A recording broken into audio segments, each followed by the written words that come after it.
Hi viewers, আসসালামু আলাইকুম।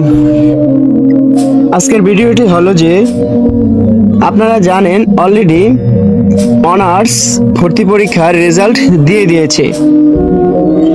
এখন যাদের ফার্স্ট মেরিটে নাম আসছে তারা কিন্তু 28 জুন থেকে 15 জুলাইয়ের মধ্যে ভর্তি হতে হবে। যদি তারা এর ভিতরে ভর্তি না হয় তবে তাদের ভর্তি বাদ হয়ে যাবে। এখন আমি আপনাদেরকে দেখাবো যে অনার্স ভর্তি হতে হলে সরকারি কলেজে কত টাকা ভর্তি ফি লাগবে এবং বেসরকারি কলেজে কত টাকা ভর্তি ফি লাগবে। আপনারা দেখতে পাচ্ছেন যে এখানে বিভাগীয় পর্যায়ে 4000 থেকে 7000 পর্যন্ত লাগবে, জেলা পর্যায়ে 4000 থেকে 6000 টাকা, উপজেলা পর্যায়ে 3500 টাকা থেকে 5500 টাকা পর্যন্ত লাগবে। আর বেসরকারি কলেজে কত টাকা লাগবে এবং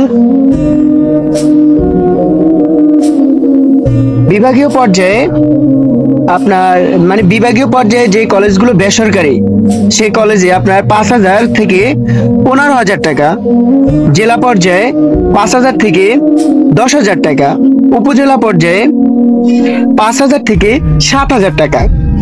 এটা হলো অনার্স ভর্তি হওয়ার ফি, সরকারি এবং বেসরকারি জাতীয় বিশ্ববিদ্যালয়ের টাকার অঙ্ক। এখন আমরা জানবো যে ভর্তি হওয়ার লাস্ট ডেট এবং শুরু ডেট। তার আগে আমরা আরেকটা প্রশ্ন সমাধান করি, সেটা হলো যে অ্যাডমিশন ফর্ম পূরণ করার সময় সকল তথ্য ইংরেজিতে দিতে হবে। আমরা যে ফার্স্ট মেরিটে আমাদের নাম আসছে, আমরা যারা কলেজে ভর্তি হব তাদের জন্য এই নোটিশটা খুবই গুরুত্বপূর্ণ। আপনারা মনোযোগ সহকারে নোটিশটি পড়ে নেবেন।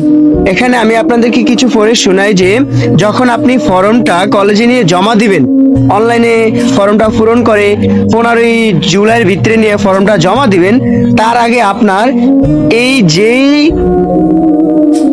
বিষয়গুলো আছে এগুলো আপনি অবশ্যই জানতে হবে। বিষয়গুলো হলো অ্যাডমিশন ফর্ম পূরণ করার সময় সকল তথ্য ইংরেজিতে দিতে হবে। বাংলাতে দিলে প্রিন্ট কপিতে বাংলা লেখা আসবে না। অ্যাডমিশন ফর্মে অভিভাবকের বাৎসরিক আয়ের পরিমাণ দিতে হবে। অনেকে ভুল করে মাসিক আয় দেয়, এটা মাথায় রাখিনি। যদি এখন পর্যন্ত অনার্সের ভর্তি উপভর্তি নাই, তবে সামনে উপভর্তি আসার সম্ভাবনা আছে, তাই অভিভাবকের ইনকাম 2 লাখ টাকার কম দিও। পছন্দের সাবজেক্ট পাইছো কিন্তু অ্যাডমিশন ফর্মে মাইগ্রেশন অপশন ভুলে ইয়েস করে দিলে মাইগ্রেশন হয়ে সাবজেক্ট পরিবর্তন হতে পারে, তাই যাদের সাবজেক্ট পরিবর্তন করার দরকার নাই তারা মাইগ্রেশন অপশনটি নো করে দিবেন। তারপর অনেকে ভাবে অনলাইনে অ্যাডমিশন ফর্ম পূরণ করে তারা ভর্তি কনফার্ম করে রাখবে এবং পরে কোনো এক সময় ভর্তি হবে, এটা ভুল ধারণা। এনুতে ভর্তি কনফার্ম করে রাখার কোনো অপশন নেই। অনলাইনে অ্যাডমিশন ফর্ম পূরণ করে নির্দিষ্ট তারিখের ভিতরে কলেজে গিয়ে ভর্তি হতে হবে, তবে তোমার ভর্তি সম্পূর্ণ হবে। যদি নির্দিষ্ট তারিখের ভিতরে ভর্তি না হও তাহলে তোমার চান্স পাওয়া বাতিল হয়ে যাবে। প্রথম মেধা তালিকায় ভর্তির লাস্ট ডেট 15 জুলাই। অনেকে মাইগ্রেশন অন করে ভর্তি হয় না, তারা ভাবে মাইগ্রেশন হয়ে নতুন সাবজেক্ট আসলে তখন ভর্তি হবে, এটাও ভুল ধারণা। যে সাবজেক্ট পাইছো মাইগ্রেশন অন করে কলেজে গিয়ে সেই সাবজেক্টে ভর্তি হলে তবেই মাইগ্রেশন কার্যক্রম চালু হয়। কলেজে গিয়ে ভর্তি না হলে তোমার মাইগ্রেশন হবে না, তোমার চান্স পাওয়া বাতিল হয়ে যাবে। তাই এটা মনে রাখবা যে আরেকটা, অনেকে সাবজেক্ট পছন্দ না জন্য এখন ভর্তি না হয়ে রিলিজ স্লিপের জন্য অপেক্ষা করবে। রিলিজ স্লিপ পছন্দের সাবজেক্ট চান্স পাবে, এর কোনো গ্যারান্টি নেই।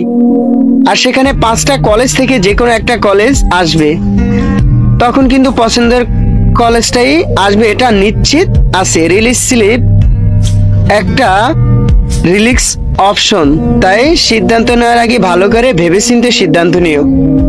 তাই আমি তোমাদেরকে একটা কথাই বলতে চাই, তোমরা যারা ফার্স্ট মেরিটে চান্স পেয়েছো, তোমরা অবশ্যই যে যে সাবজেক্টে চান্স পেয়েছো তোমরা ওই সাবজেক্টটি 15 জুলাইয়ের ভিতরে অনলাইনে ফর্মটি পূরণ করে প্রিন্ট করে বের করে কলেজে গিয়ে নির্দিষ্ট 15 জুলাইয়ের আগে নিয়ে জমা দিতে হবে, তাহলে তোমার ভর্তি কনফার্ম হবে। আজকের ভিডিওটি এ পর্যন্ত। যদি ভিডিওটি তোমাদের ভালো লাগে অবশ্যই আমার চ্যানেলটি সাবস্ক্রাইব এবং পাশে থেকে বেল আইকনটি বাজিয়ে দেবেন।